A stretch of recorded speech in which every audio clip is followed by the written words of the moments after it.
காஞ்சிபுரம் வையாவூர் சாலையில் பொதுமக்களை அச்சுறுத்தும் வகையில் கையில் கத்தியை வைத்துக் கொண்டு மிரட்டல் விடுத்து வந்த போதை ஆசாமியை அப்பகுதி இளைஞர்கள் மடக்கி பிடித்து தர்மஅடி கொடுத்து போலீசாரிடம் ஒப்படைத்தனர்.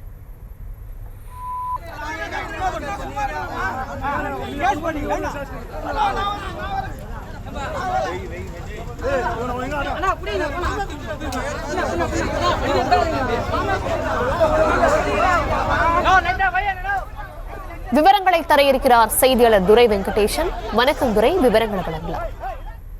வணக்கம். காஞ்சிபுரம் மாநகரை அடுத்திருக்கக்கூடிய வையாவூர் சாலையிலே அரசு மதுபான கடை அருகே அரை நிர்வாணத்துடன் சாலையிலே அவ்வழியாக சென்ற வாகனங்களை நிறுத்தி அச்சுறுத்தியும் அதே போன்று பெரும் கற்களை கொண்டும் தாக்க முற்பட்டதும் அதே போன்று அவ்வழியாக சென்றவர்களை தடுத்து நிறுத்தி அவர்களுக்கு அச்சுறுத்தல்களை ஏற்படுத்தி அதே போன்று கையில் வைத்திருந்த கத்தியை கொண்டு அவ்வழியாக சென்றவர்களை அச்சுறுத்தியிருக்கிறார்.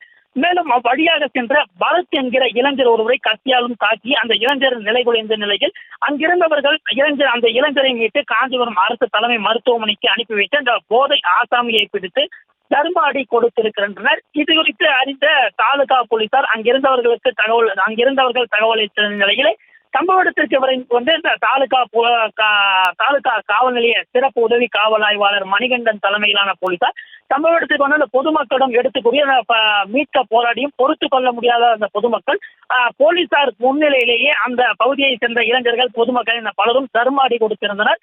இதனையடுத்து அந்த பொதுமக்களிடம் போராடி போதை ஆசாமியை மீட்ட போலீசார் காஞ்சிபுரம் அரசு தலைமை மருத்துவமனையிலே சிகிச்சைக்காக தற்போது அனுமதித்திருக்கிறார்கள். இந்த மேலும் போலீசாருடைய அந்த முதற்கட்ட விசாரணையிலே போதை ஆசாமி கடலூர் மாவட்டம் பன்ருட்டியை சேர்ந்த சதீஷ்குமார் என்பது தெரிய வந்திருக்கிறது. மேலும் அவர் எதற்காக இங்கு வந்தார், மனநலம் பாதிக்கப்பட்டவரா அல்லது போதையில் தகிய செயல்களை செய்தாரா என்னும் கேள்வியுடன் தொடர் விசாரணையை தாலுகா போலீசார் மேற்கொண்டு வருகின்றனர்.